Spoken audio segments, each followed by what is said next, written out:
Good afternoon. I'm Robert Dijkgraaf, Director of the Institute and Leon Levy Professor, and it's a great pleasure to welcome you to the Institute today for a lecture, a public lecture by Professor Patrick Geary. And as always, at the end of the lecture there will be a question and answer period, and then followed by a reception in the common room of Fuld Hall, to which you are all kindly invited.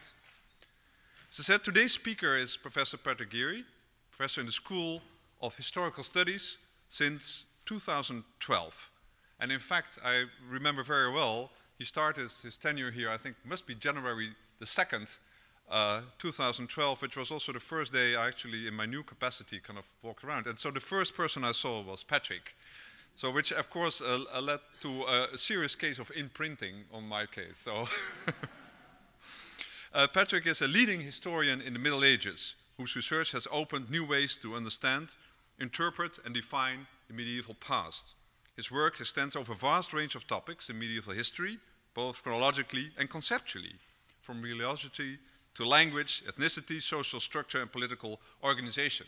And as you know, it's a common feature, I think, for all the schools here at the Institute, but particularly in the School of Historical Studies. It's very interesting to see kind of the background and nationalities of the professors and the topics they study. So we have a Danish scholar studying the Islamic culture, an Italian studying Mongolia, an Englishman studying the Netherlands. So I was very happy to report that we have an American studying European medieval history. Patrick earned his PhD in medieval studies from Yale University, and prior to coming to our institute, he was a distinguished professor of history at the University of California, Los Angeles, and a former director of both the UCLA Center for Medieval and Renaissance Studies and the UCLA Humanities Consortium. In addition to faculty appointments at Princeton University and the University of Florida, Patrick has served as professor of history and Robert M. Conway Director of the Medieval Institute at the University of Notre Dame. As I said, his scholarship has made significant contributions to a number of areas of medieval social and cultural history. Many of the essays and books have become standard literature in the field, with translations into multiple languages. All of these Professor Geary himself controls, including Dutch, actually. Patrick's outstanding work in the field has led to many major fellowships and honors. I just mentioned a few: a research fellowship at the Max Planck Institute, a Guggenheim Fellow, a fellow at the Hungarian Institute for Advanced Study, and recently the Annelies Meyer Research Award from the Humboldt Foundation. He also directs the St. Gall Plan project, which provides an online tool for the study of Carolingian monasticism. Currently, and I think we hear much more about it this afternoon, Patrick is leading a major project that studies the migration of European societies, north and south of the Alps, through the analysis of ancient DNA in Longobard cemeteries in Central Europe and Italy. And it's a terrific example, I think, how these days the humanities are branching out across the academic world, including also into the natural sciences. In his lecture today, he will look at these conceptual, technical, and computational challenges, many different ways of doing research, using genetic data to help answer fundamental questions about the dynamics of populations in a crucial period of European history that actually have important impacts also in terms of national identity. And so in many ways, I think this is research that's cutting edge and kind of taking risks also in terms of just the cultural and political ramifications. So needless to say, we're very happy and proud that Patrick joined our faculty, and it gives me great pleasure to welcome him, and hope you join me in welcoming him here to the stage. Patrick Geary.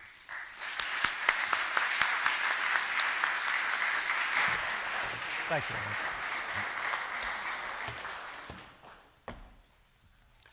Thank you very much, Robert. If I was the first person you saw, you were probably the first person that I saw. And though I think I may have seen Charlotte shortly before I saw you. So you and your family are deeply imprinted on my memory of my first hours here at the Institute.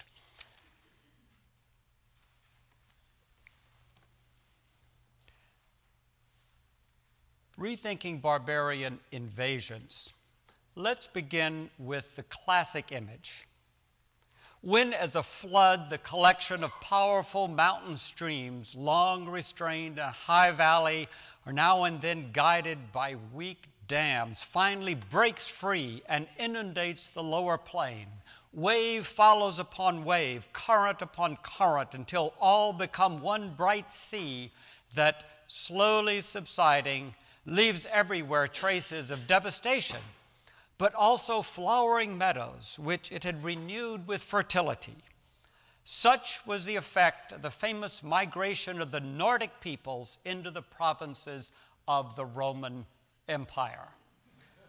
This is the classic statement of the Volkswanderung, the wandering of the peoples, by Johann Gottfried Herder, the great German philosopher, poet of Sturm und Drang.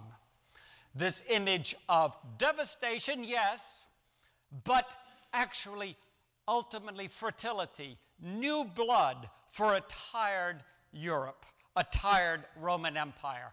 And this image of barbarian migrations that renew are a strong current within a romantic tradition from the early 19th century forward. Images of the Hungarian migration. Note the warriors, okay, there may be a little fighting and a little trouble, but especially down here, of course, we have the peasant with his oxen coming to make fertile the Pannonian plains.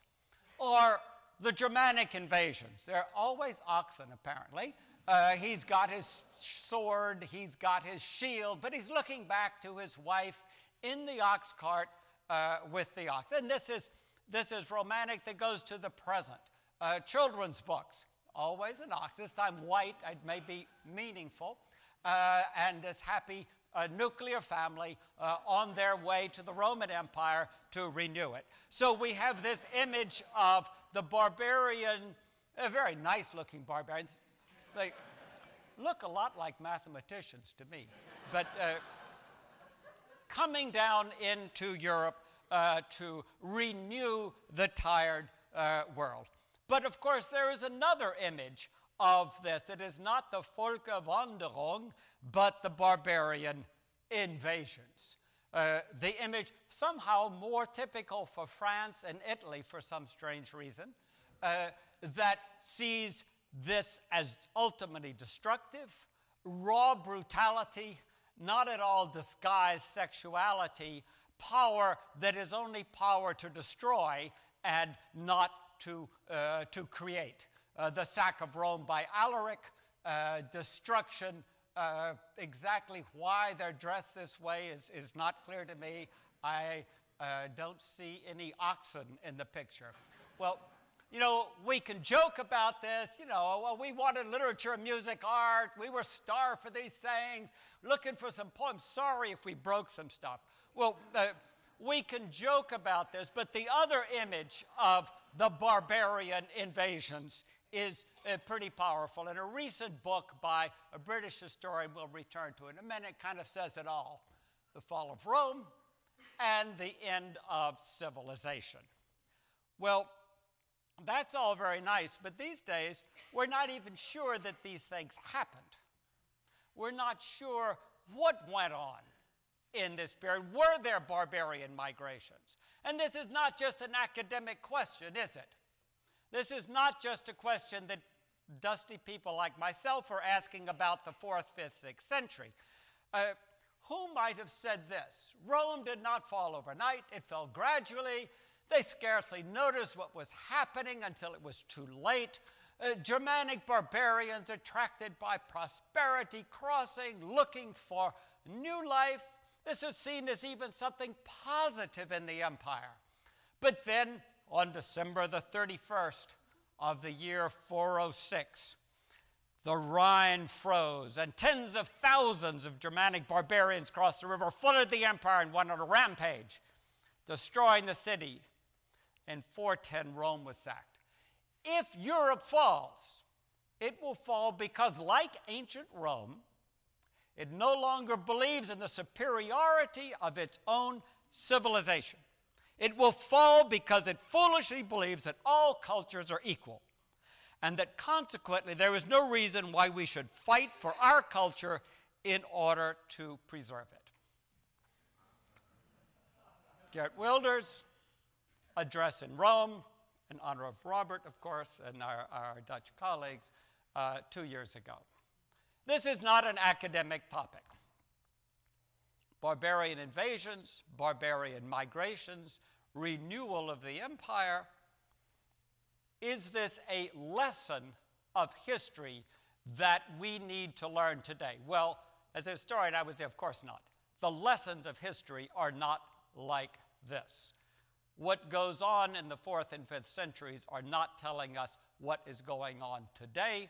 And Geert Wilders, in his determination to block Islamic migration into Europe, to ban the Quran in Europe as a subversive book, is not going to be the best interpreter of the barbarian migrations. But we have to remember when we work on these questions that this is exactly where it's going.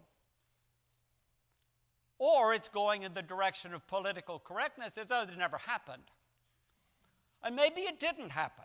In fact, scholars right now, not people like Professor Wilders, aren't really sure if the barbarian migrations ever took place. This actually was not an old idea. It starts really, the first time people talk about migrations of peoples is really in the 16th, 17th century, and then they weren't even talking about this. And today, serious scholars are not quite clear what goes on. Brian Ward Perkins, our friend that we saw with the fall of Rome and then the civilization, has no question. Yes, primitive barbarians came into the empire and they messed it up. Well, Peter Heather in London, in that direction, but he talks about incursions rather than barbarian invasions. He's a little bit more reticent about his language. Michael Borgolte in Berlin, who has recently been studying medieval migrations within the general context of migration history, says, well, really, these groups coming into the empire had no effect. What mattered was diffusion of some groups, like the Slavs, into Europe, but these Visigoths, Lombards, Vandals, and so forth, there were no migrations. Guy Halsall at York says, no, they weren't any migrations. They were civil wars, and there were armies that used barbarian troops in their civil wars, but the migrations never took place. This is a figment of Herder and others' imaginations that has somehow run amok in society.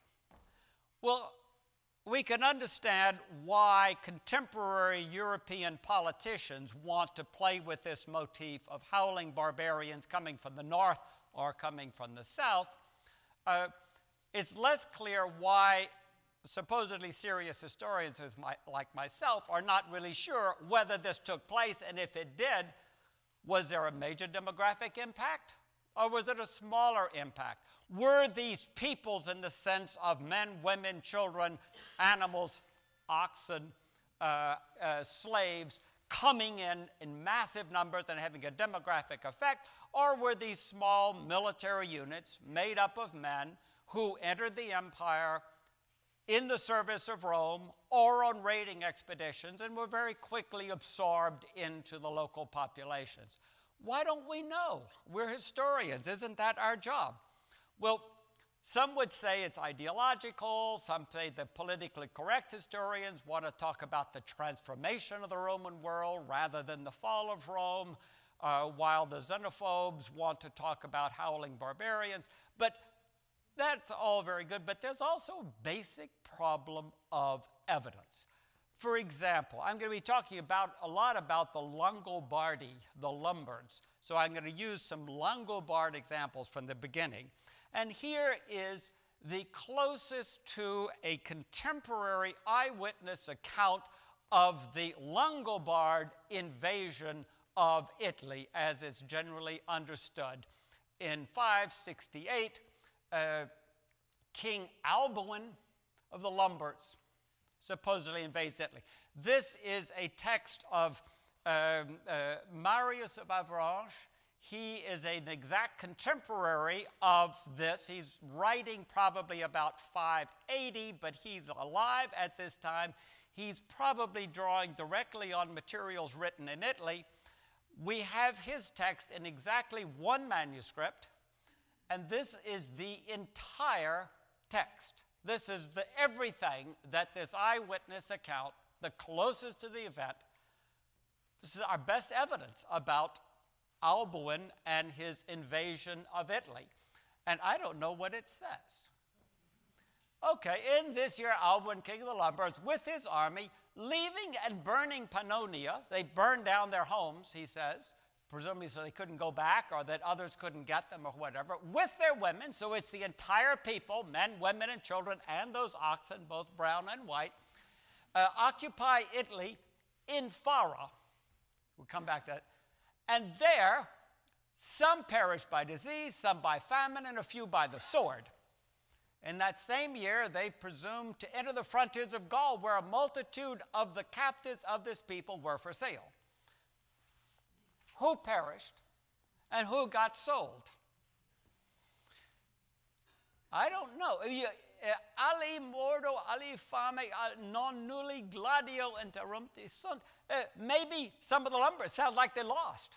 Sounds like they invaded, and some of them died of famine, some of starvation, some of them cut down. And shortly after, you could buy Lombards on the market.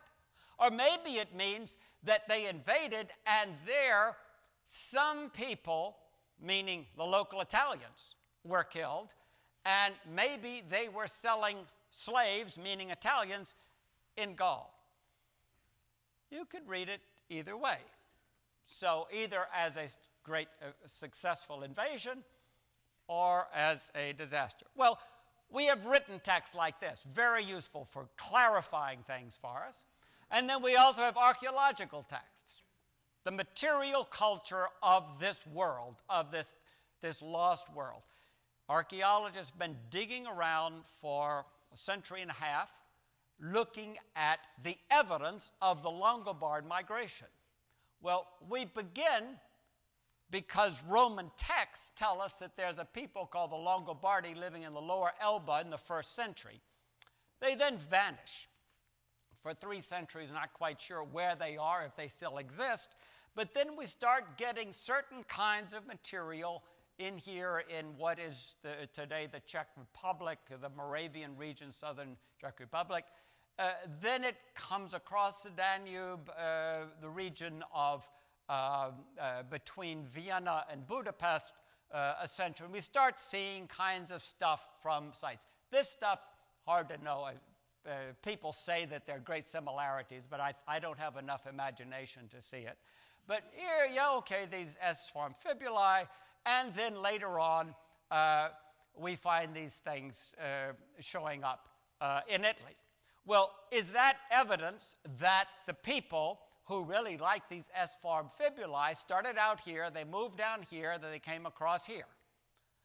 Or that these kinds of things were popular and they moved back and forth, as you can have cultural transmission, not not people. You don't necessarily mean that because you have these same objects that the people move with them, but it may be cultural transfer. Maybe the marketers were active here, selling stuff up here, selling stuff down here. The chronology gets a little complicated because there are different forms of these. There's supposed to be a particular type up here. Then later on you have a farm here, later on here. Unfortunately, in between, in Slovenia, we find some of this farm that are supposed to be earlier than they get here rather than here. So it's a little bit problematic. I often use the example, you find this stuff, this typical stuff, that means that people moved. It's sort of like saying that if you look in American garages in 1,000 years, we will see a massive migration of Japanese into Princeton. Based on what we find in our garages. Okay, well, what's happening here is what some people refer to as the circular argument, the ethnic paradigm.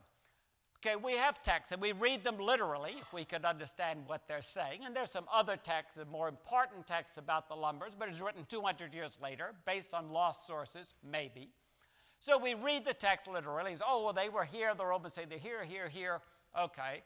Then we draw from these written sources a map. They must have gone like that, because that's pretty much what the texts say. So we're going to dig around, and we find, oh, well, they must have inhabited, this must have been their territories.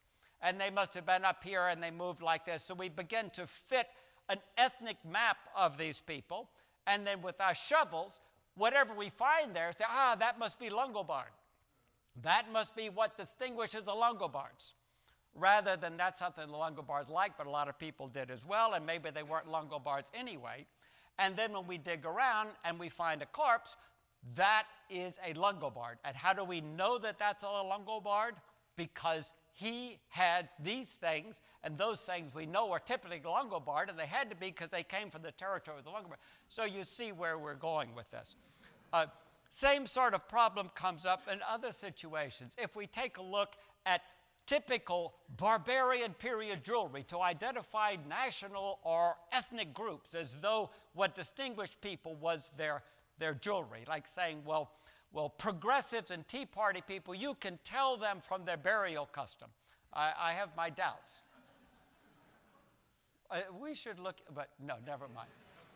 So, okay, here's a kind of beautiful sword that's typically identified with Franks. The Franks are up here. Whoops, well, we got it over here where the Lombards were from. We have in Central Europe, and whoa, all the way over here. Well, that's not going to help us very much with Lombards or with Franks or anybody else. So take a look at another specialty kind of sword. Oh, that's really helpful. Now they're in England. I thought those were Anglo Saxons. They're up here where they're supposed to be Franks. They're also where they're supposed to be Saxons. They're over here where they're supposed to be, I don't know what, maybe Longobards or Geppards, and they're down in Italy as well. And so forth. With certain kinds of belt buckles, they go all the way across the region.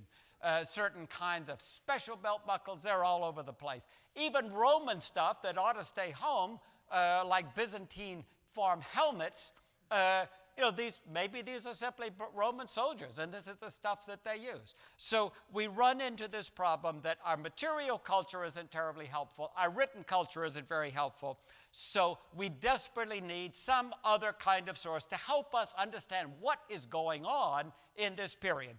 And so many people want to turn to genetic investigation, to genomic investigation, because what will this do?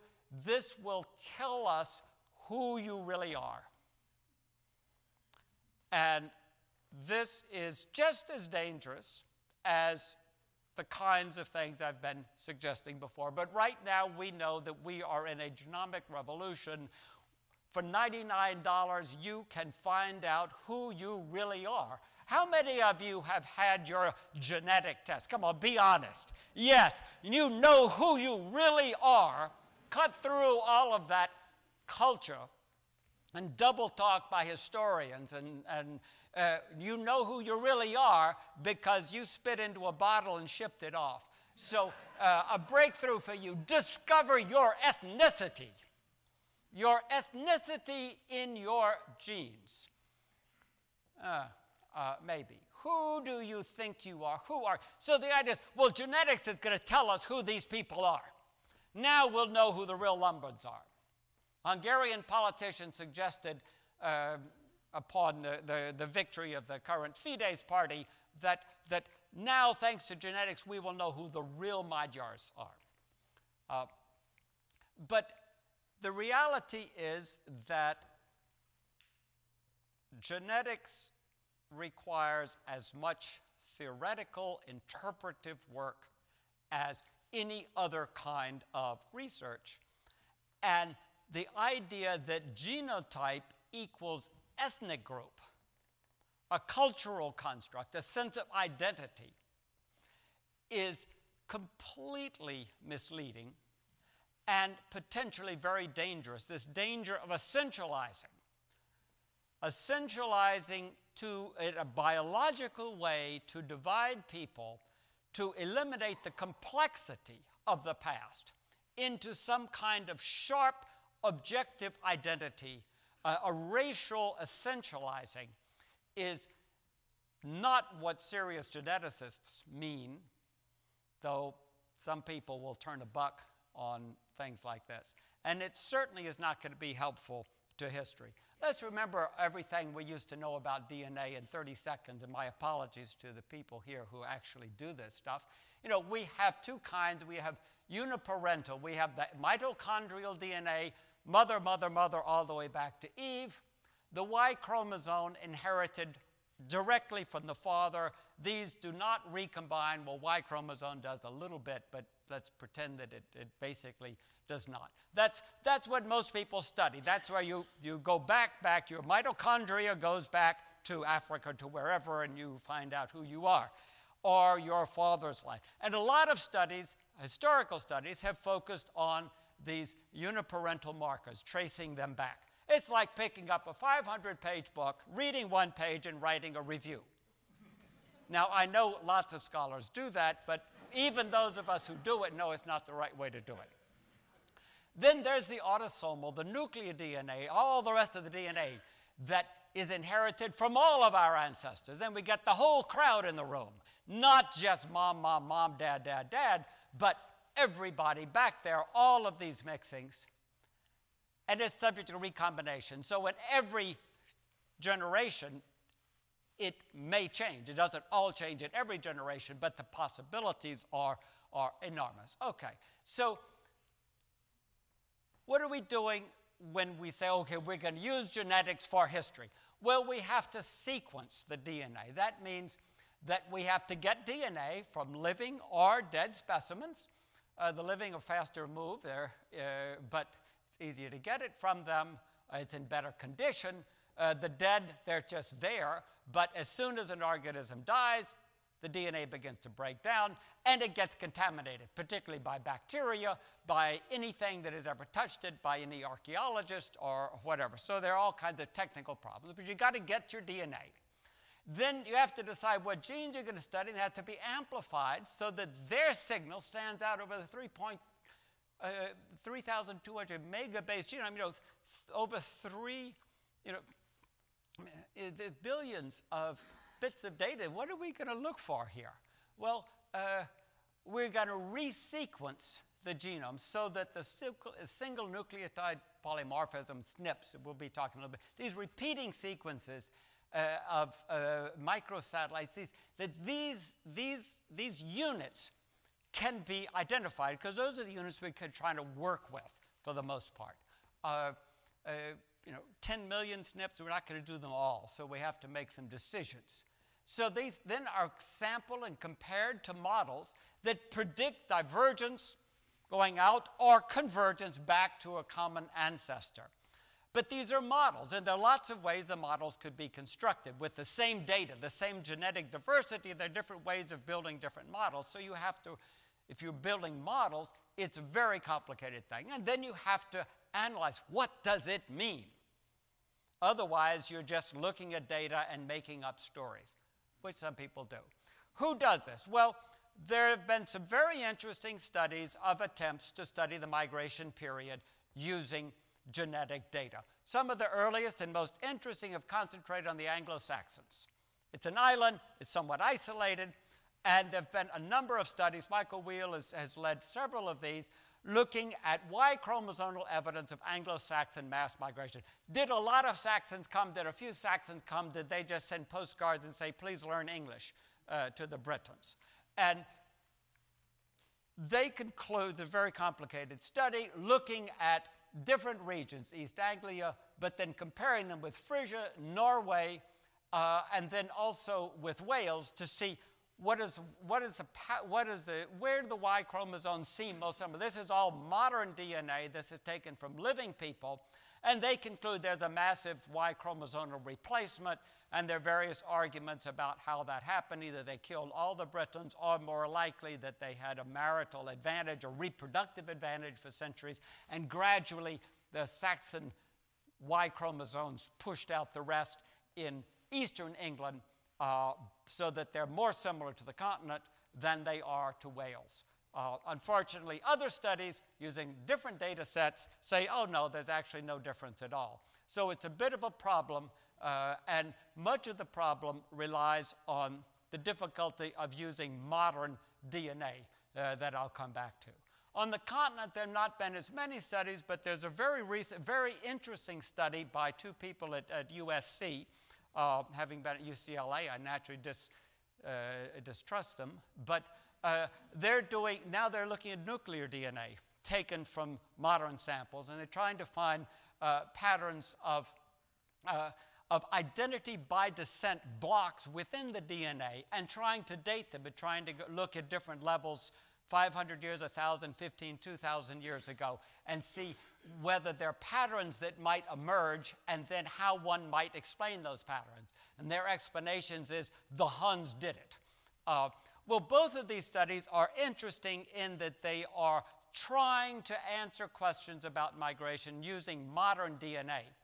I have a lot of trouble with that. The assumption in both cases is that the modern DNA you're collecting goes right back to the same ancestors you're trying to study. So there's been massive immobile population back to this migration period. There have been no major population movements, which historians would say is not clear. Europe is always in motion.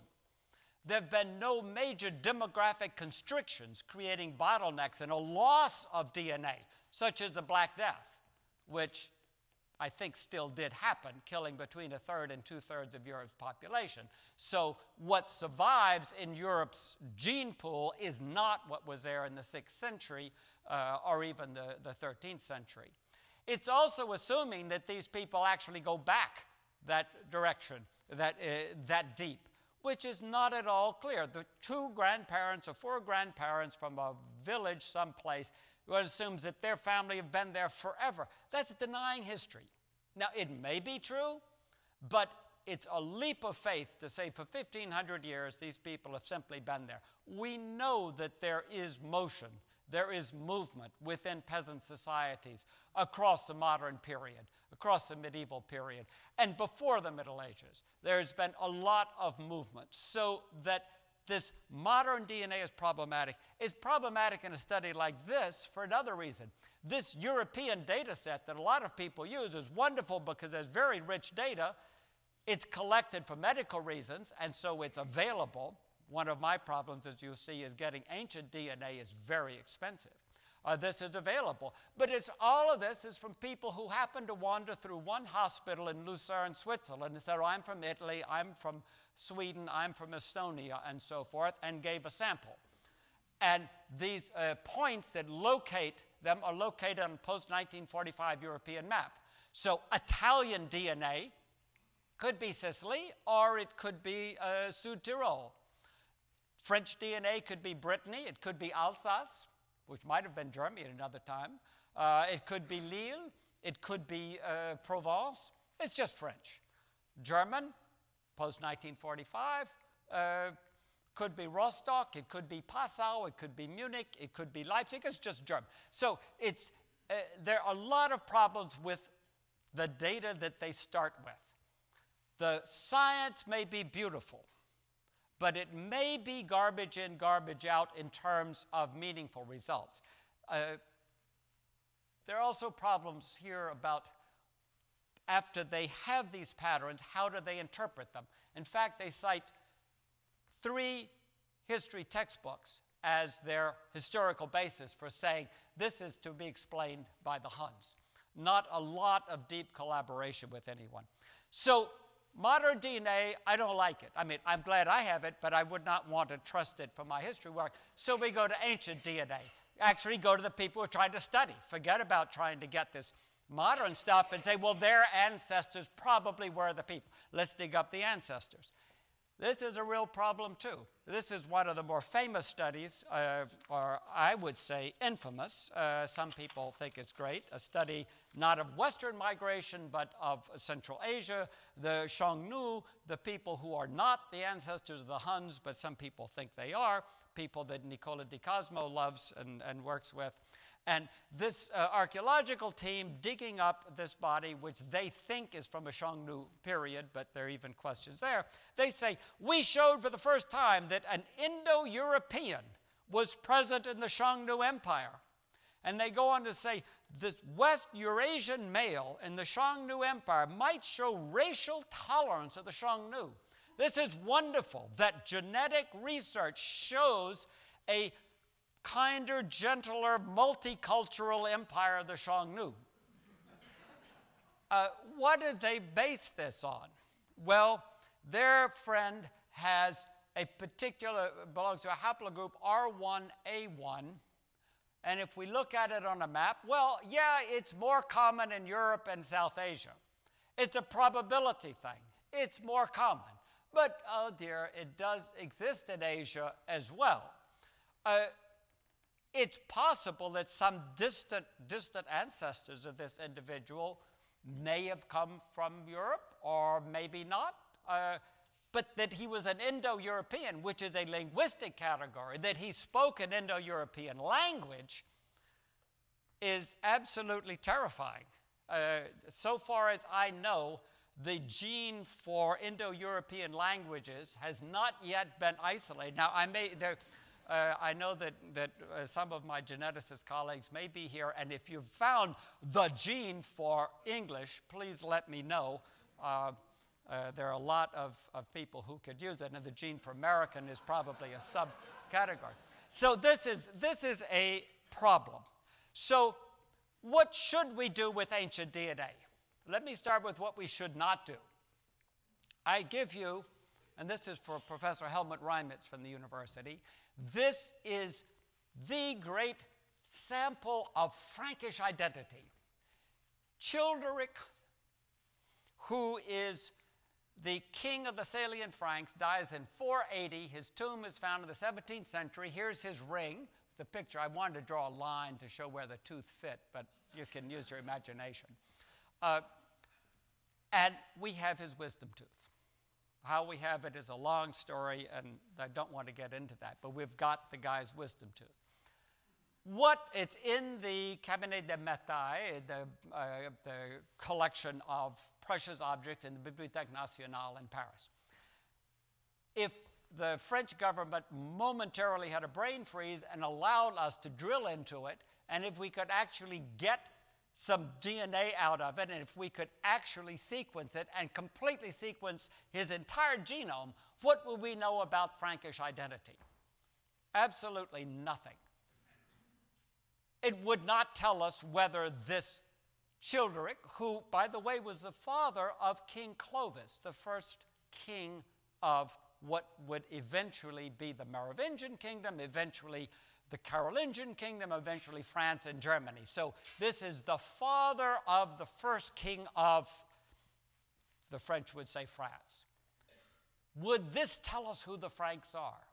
This foundational figure? Well, not really. It wouldn't tell us whether he thought he was a Roman or whether he thought that he was a Frank or what that might have meant to him. It wouldn't tell us where he's from. It wouldn't tell us where his people had migrated from, if they had migrated from anywhere. Taken in isolation, it would tell us very, very little. It would only give us one person's genome floating out there in space, and would tell us nothing about identity. The Franks have a legend that they were Trojans. They left Troy when the Romans, Aeneas left, well, so the Franks, and they ended up, well, maybe he's got some Turkish DNA, this would be meaningless. But there are a lot of these studies that go for the high-profile person. You know about the Richard III found in a parking lot in Leicester. Wonderful discovery. What do we now know? Now we know that Richard III is dead. I was worried about that. We also know that he did not ascend into heaven. And given his life, no one is really surprised at that, so that he has a body. Beyond that, does it mean that he killed the two princes? Not. These are great fun, and maybe they can use it to raise money. And they're very, very good geneticists in Leicester who are working on this, and they're working that angle. And I hope they get the money, because I'm looking for it too. But these discoveries are not really going to tell us very much that as an historian I want to know. And will we find out that he has descendants today? Well, of course he has descendants today. High elite men in that period could have lots of gene flow, as they call sex in the genetic biz, and chances are that everybody in this room is a descendant of this tooth. But what does that really tell us? So what should we do? How can we do it better? Well, I've got a project going tracing longboard migration, although it's really not Longobarд migration. That's a shorthand. I have no interest in Longobards. I don't know if they ever existed. But through DNA. Thus far, I've gotten funding from the Anneliese Meyer grant that Robert Dijkgraaf mentioned from the Alexander von Humboldt Foundation, which has gotten us started, and we're spluttering along with the generosity of the Germans. So I've put together an international team, an international and truly interdisciplinary team. We've got archaeologists in Hungary, in Germany, in the Czech Republic, in Italy, who are working with us to get the bones and also the analysis of the cemetery, because we're not just interested in bones and teeth, we're interested in people in the entire cemetery.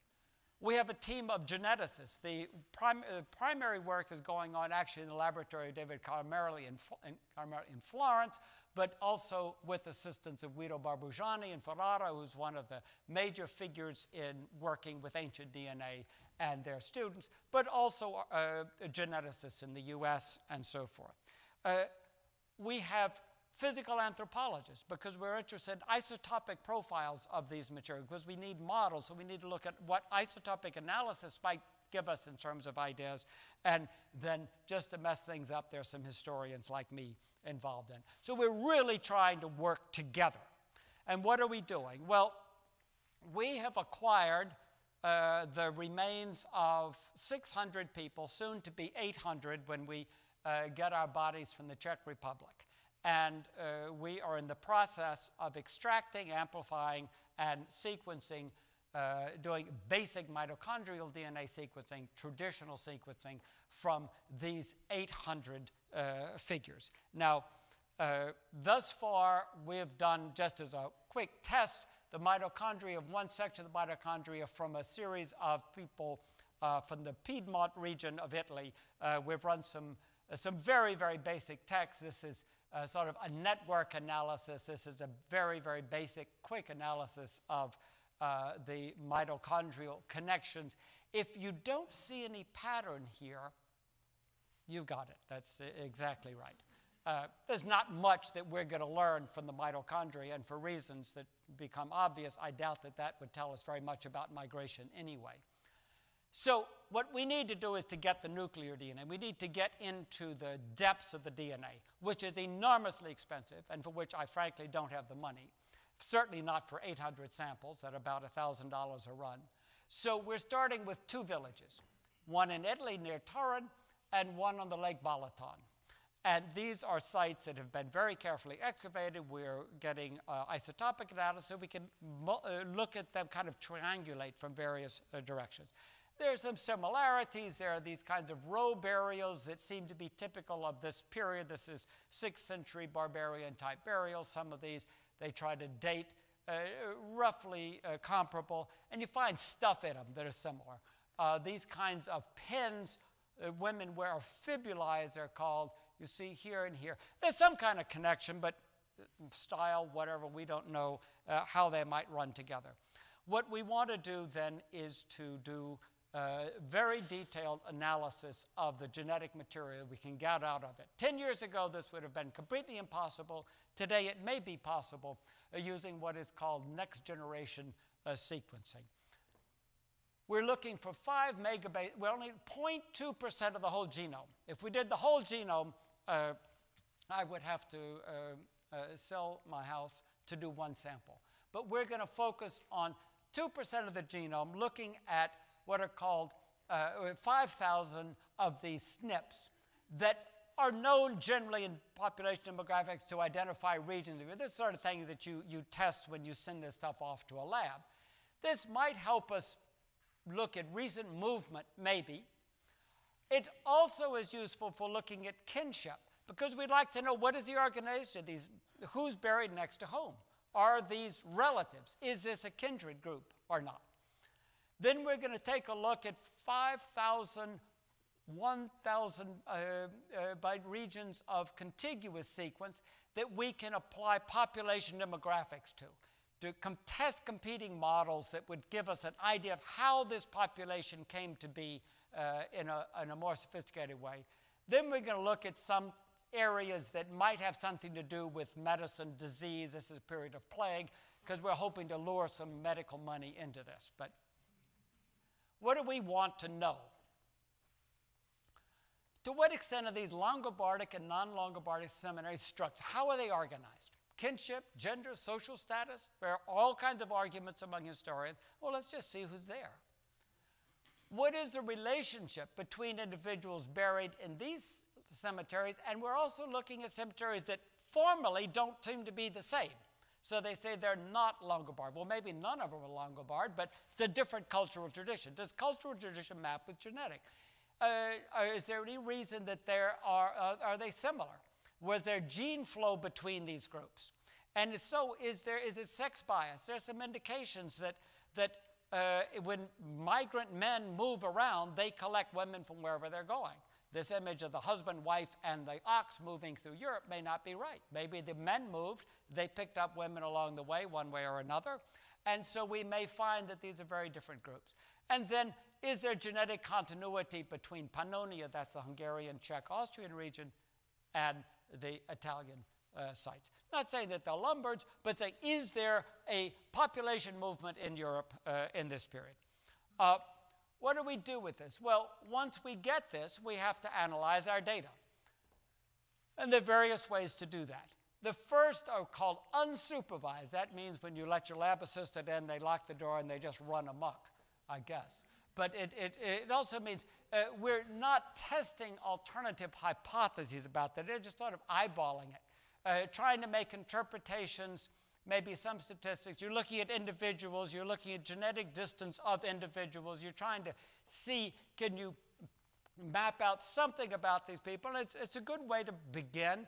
This example that I showed earlier is that. There's no model implied here, really. It's just trying to see how these things relate. But this is fine, and with these, mitochondria, Y chromosome, it can be useful looking at ancestry of a fairly narrow sort. But it is really not terribly helpful for bigger questions about demographic history. For that, we've got to look at models. There's model building, and that's why this exact science is really just looking at models, just like historians. We build models of what my text meant. Well, we're building models of what perhaps this meant. Here, we're testing hypotheses against each other. We're not just looking at data, finding patterns, and telling stories, which sadly is what often is done at the end of very elegant scientific analyses. They open a textbook to tell a story about it. The Huns did it. These must be Saxons. But rather, we're trying to build models, and we're testing them. Population's a unit of analysis, but what a population isn't that clear. And you can create, theoretically, you can have data sets that are hypothetical data sets, imaginary data sets, then you can test them against real data to see if these kinds of hypothetical models correspond at all to the actual data that we're getting. And then we can actually get probability values. Rather than saying, oh, it looks kind of like this, we can say it is more probable that this story fits our data better than this other story, which sounds pretty weak, but it's better than what we've done before. And then we can estimate parameters. And unfortunately, we can't test all possible models, which would be infinite, particularly when we get into autosomal DNA. But we have to use prior knowledge to figure these things out. Now, that means communication with the archaeologists, the physical anthropologists, historians, to limit the possibilities of these models. What was the original population size? We don't know. We have to guess. What is the new population size? We don't know. Who was up there before? How many were down there later? we have to build lots of models. This is a very, very simple example that one of the people in the team, Silvia Girotto in Ferrara, has done with the mitochondrial material. Very, very simple thing. Two models. The people we've dug up are the direct ancestors of the people living in the region today. Oh, there is no connection between the people we're living today. Pretty crude kind of modeling, but something. So what do? So you run 50,000 simulations for each model with different data sets. With Turin, a great big city where many of the people have come in, and you have two models. You have the red model. Remember, red model is model 1, the direct descendants. The blue model, number 2, there's no connection. Well, there's no connection here. Probably no connection in this little village. There may be some connection here. Dubious here, it's not entirely. So 50,000 tests, and the best we can come up with is some maybes. Mitochondrial DNA for these purposes is not going to be terribly successful, but this is the kind of modeling that we're supposed to do. So what do we do with this data? Well, we construct these models. We compare our models with those proposed by the cultural anthropologists. No, we know that these people move because we have these burial rites, these objects, and so forth. Well, let's take a look at how that would fit. Physical anthropologists, isotopic analysis indicates whether people are indigenous or exotic to a region. Compare our models with those proposed by textual historians. What did Marius actually mean? Who was winning against whom, and who got sold? And then we try to create a model that is a model of models. This is truly collaborative work. This is not plugging things in, but this is what we're trying to do. Now, with all of this effort, what are we going to get from this that we wouldn't get if we just sat down and learned our Latin better and read Marius a little more carefully? Well, let me tell you what we will not learn. Who these people really were. That's not something we're going to find out. Who are you? Only you can say that, and your genetics are not going to answer that question. Did the Lombards migrate from northern Italy to northern Europe to Italy? Did they even migrate from Pannonia? We may find out if some people move. Of course, they may have moved in the other direction as well. There may have been a bidirectional movement over centuries. But we won't know that they're Longobards because thus far we have not found their personal passports or IDs saying, I am a Longobard, or I'm not a Longobard, I'm just part of the cemetery. We will not find out which are the real Longobards and which are something else based on their genetics. We will not find out which Italians today are descended from the Longobards. The Northern League might like to know, but we won't be able to help them. We will not find out if the barbarian migrations destroyed the Roman Empire. Can't tell from genetics. Should Europe revise its modern immigration policies? If I could guarantee this, I could fund this project. And depending on what I promise to be the results, I could get right-wing money or left-wing money. But what might we learn? Well, we might learn to what extent these cemeteries are structured. You know, there's looking at these SNPs, these single nucleotide polymorphisms. We may find out about biological relationships between these different kinds of cemeteries and find out, is this a single population with different cultural practices, or are they really different populations? We might find out, are there distinct cultural groups? Is there a difference? Are men in these cemeteries not so much related to the women in the cemeteries? These are some of the things we might learn, including, is there continuity between pre- and post-migration Longobardic cemeteries? Not that they're necessarily Longobards, and we may very well find that the Longobards have the same genetic profile as the Romans, that in fact, one could hypothesize, they're simply provincials. That was part of the Roman Empire, who are now coming home. Challenges in this little project. International cross-disciplinary collaboration, true collaboration, not just using each other as an auxiliary science, as a helper to plug in data. Educating geneticists, historians, archaeologists on what we do. What are the limits of our disciplines? What are the problems that we face? This means a lot of time talking together. We've had some long meetings, we're having some longer meetings, just to talk about our disciplines. Not that we're going to become geneticists or archaeologists, but we have to learn what this is. We have to demystify the other discipline, but also calm people down about their fears. This is a killer. Getting valid sequence data from old specimens is always a nightmare, and this has been a problem for a long time.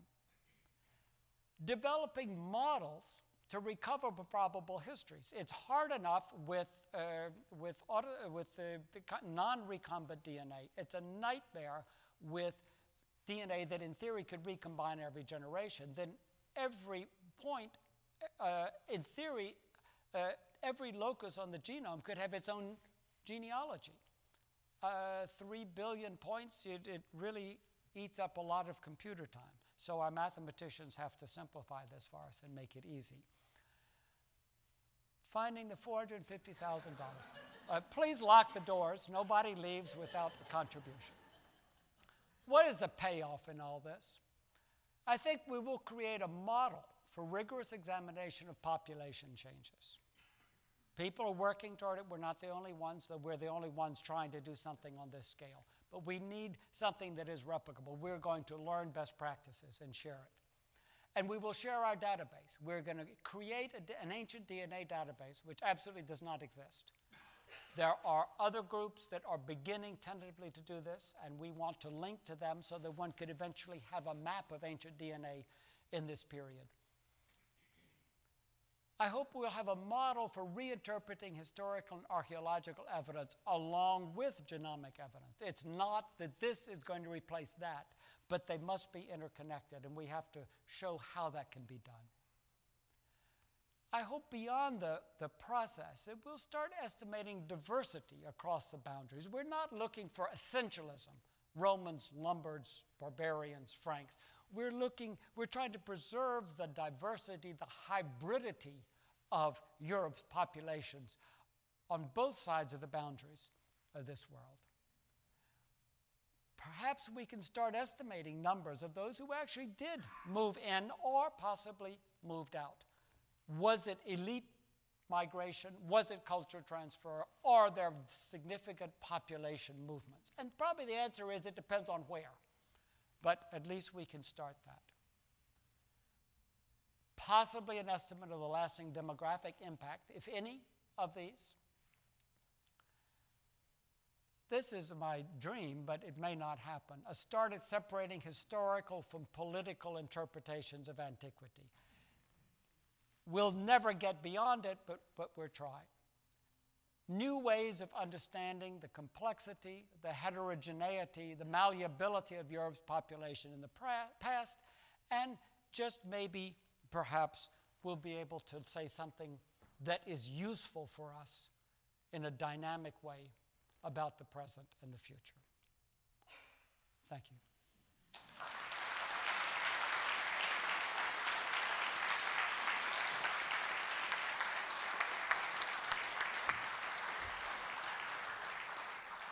Thank you so much. You're willing to answer a few questions. I didn't think I had a choice. Yes. This is Albuin, by the way. He's later murdered by his wife, whose father he murdered. Just wait for the microphone. Okay. Thank you.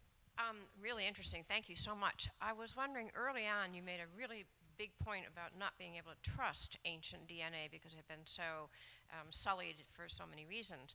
How are you going to trust the ancient DNA you're going to use? It depends on what you mean by trust the ancient DNA.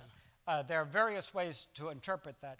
Do we believe that what we're getting is actually the DNA of these people who died in 580?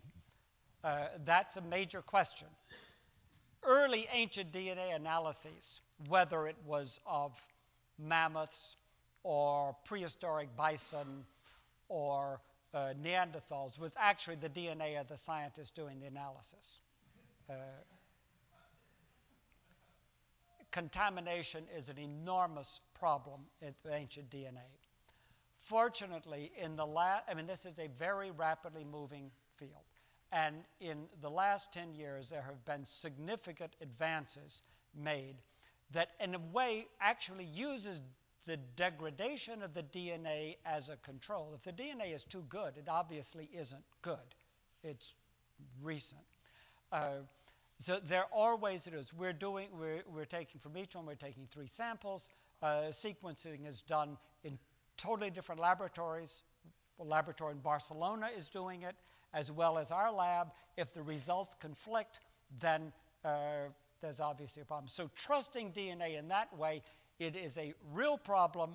There are other statistical ways of judging that this is ancient DNA rather than modern DNA, but this is a very deep technical problem that my geneticists in the team are very aware of and working very hard to control. But that's one thing. The other question of trusting ancient DNA, meaning that this is telling us something significant about the population, well, that's the same problem as trusting written texts and archaeological texts. And texts don't lie, but people lie with texts. So it's a question of knowing what to ask. All we're looking at are variations in what will be printed out as terabytes of letters. And one question is, are we actually getting the sequence that actually exists in the genome? The other question is, what does it mean? And there we can't simply say its meaning is obvious, unlike the humanists' failure to find meaning. It's when we look at it, once we start analyzing it, then we have to work together as a team so that we can come up with a trustworthy explanation of what this means. So both are issues. Trusting ancient DNA is problematic. And I guarantee you that our results will be disputed by other scholars, by other geneticists, by other historians, and by the other archaeologists. Just the nature of what we do. Thank you for the question.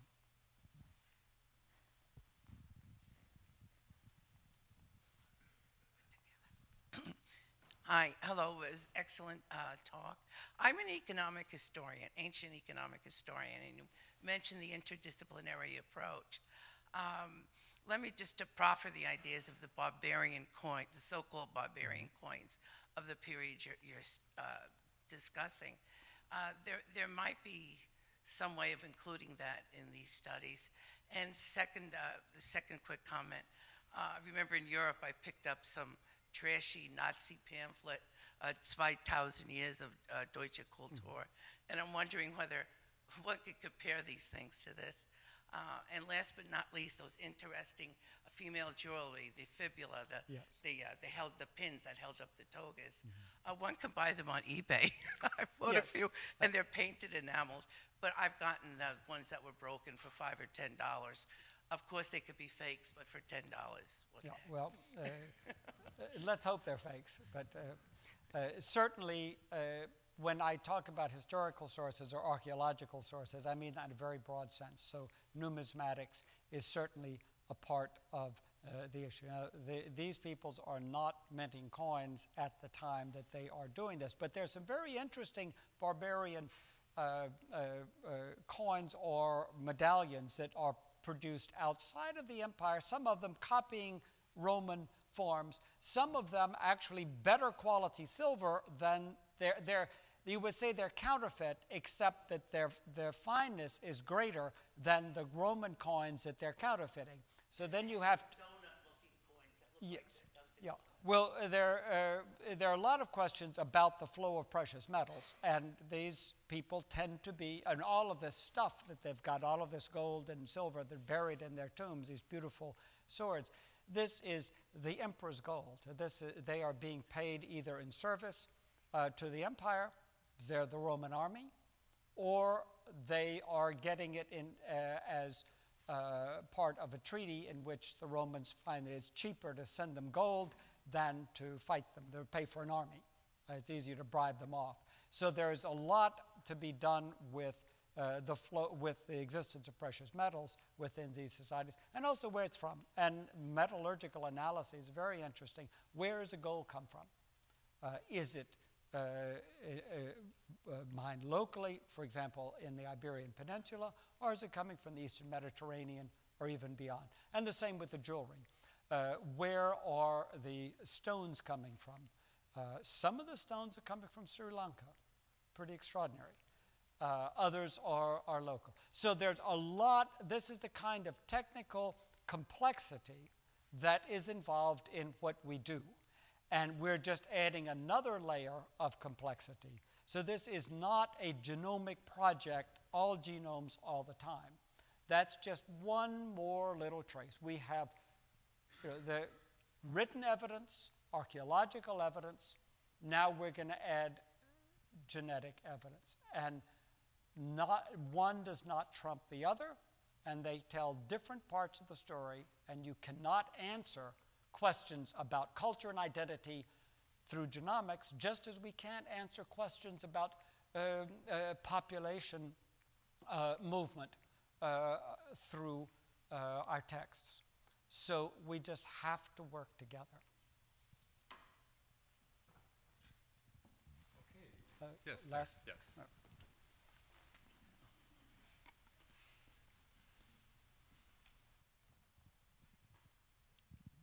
How are you dealing or planning to deal with the media and with various political groups or nationalist groups that take interest in this? This is a very serious problem. And this is a problem that has already begun. Some people are saying, oh, Gary's trying to get the lumber gene. There is an immediate reaction, oh, this is racial essentializing. This guy is going back to the 1930s. I hope no one here is going to go out and report that. This talk is being videotaped, will be on the internet, so it'll be very interesting if anyone looks at it to see what kind of fan mail and hate mail I receive. As our project produces results, inevitably it is likely to be picked up and will be involved in, people will use it as ammunition. And that is right. And it's a problem in how do scholars interface with their contemporary world? We have our personal beliefs. We have what we do. What happens, I've gone on record, I've written a book called The Myth of Nations, which gives a pretty good idea of where I stand on these population identities and so forth. What if I find that these are absolutely tight, endogenous communities that have held together for centuries and moved massively into the Roman Empire and preserved their identity, which is exactly what I don't think happened. It'll be interesting for me. I don't think it'll happen, but there are other people in the team who pretty much believe that that's what happened. And as I enlisted them, I said, well, let's get the data so that we can discuss it. Once it gets to the public sphere, what Geert Wilders will do with this, what ethnic nationalists might do with this, we simply have to be careful about how we discuss the importance of the past for the present, but the fundamental difference between the two. History is a study of change in human society over time. It is not the search for primordial identities. And whatever this population was in the 6th century, it is not what we are today. And that's simply the reality, but there is a very strong desire within certain parts, not only of Europe, but of the world, to erase past and present and have an eternal moment. I fully agree that there could be problems. Fortunately, there is no Longobards nationalist movement. And because this is being taped and televised, I will not podcast. I will not talk about those that do exist and those groups that we might have studied, but we decided not to, because the moment we would try to, we would run into serious problems in getting our hands on the data or getting some of our international colleagues in a lot of trouble if they collaborated. Nobody is really holding out for the Longobards, so they kind of pass under the radar. I hope what we will have is a model that can be applied then to study other population changes in other places. And I hope that what we are preserving, particularly with our work in autosomal DNA, is complexity, hybridity. This is not tracing your mother back to Eve or your father back to Adam. This is looking at the complexity of these people as well as the complexity of those that produced them and those that came after. And I suspect that if this goes forward, it will be abused, but that's also part of being a contemporary intellectual in the world, and so we'll have to go on talk shows and try to explain, or we'll get Robert to explain, because he's much better at that, what we're doing here. But inevitably, you get mixed up in this when you talk about these issues. Perhaps a final question. To what extent are genetic differences in these fairly recent peoples sufficient to enable one to analyze the migrations of these people, in particular those where the migrations are known, like the Vikings going into southern Italy or the... Well, that's a very good question. Obviously, real mutation takes place randomly, but over centuries, millennia. And so one question is, will we see any difference? These people are just like us. We're not going to see evolutionary differences here. There are people who are studying Neanderthal DNA and finding out how much how much of the Neanderthal genome is present in us, and some of us know people that we think have more than others. But here we're looking at very small differences. We looked at the hypervariable region 1 of the mitochondria because that is an area that is known to undergo a lot of changes in a fairly short period of time. That study that I criticized for its data using the Lausanne material, although the data I think is very weak, the science is actually very strong. And their attempt to look at segments, the recombination does not happen at every point of the genome in every moment, but it happens by segments. And they have some very interesting ways of trying to estimate time based on length of identity, by common identity by descent. And so there are mathematical ways that we think we may be able to see these similarities if we're looking deeply enough. If we're just looking at mitochondria and Y chromosomal DNA, then, as somebody said, the European gene pool has been vegetable soup since the Paleolithic, at least. There's no difference. There is no real difference. But if you look today at a map, a genetic map showing genetic distance, again, not modeled, but just using principal component analysis, looking at thousands of loci in the genome, you actually, a colleague, one of our participants, John November, published a very interesting article in Nature in which simply plotting genetic distance on a two-dimensional graph, he replicated Europe's geographical map.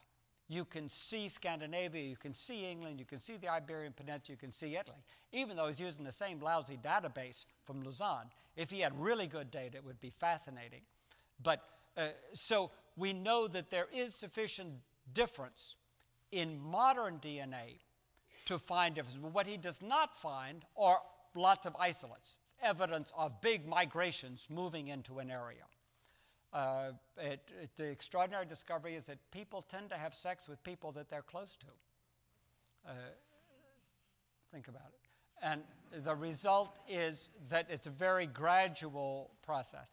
And I participated in a study in which people thought maybe the Sorbs, which is a Slavic isolate community around Leipzig, were maybe the Serbs, and that was part of the great Serbian nation, which had been cut off by Germans and so forth. And in fact, they fit pretty much where they should be. They're a slight isolate. They're a little closer to Bohemia and Poland, but they pretty much fit where they should. So you can do a map. The question is, what would we have during the so-called migration period? Would we have the same even map, and the Lombards would, in northern Italy would just look like the rest of northern Italy, and they would not look like Hungary?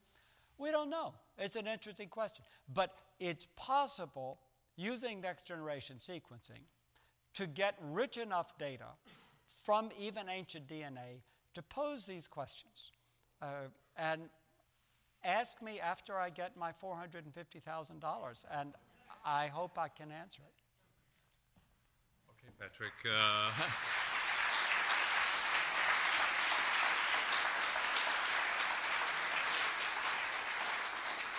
On behalf of, I really want to thank you for a fascinating and also very entertaining and funny lecture, confronting us with, in many ways, what we do not know, and just dazzling complexity of all the various different approaches and angles and problems. And I must say it's very comforting that all of this is coming together in the mind of a single historian, a particular historian here at the IAS. So thank you again, and really I would like to invite all of you to attend the reception in Fuld Hall. Thank you again.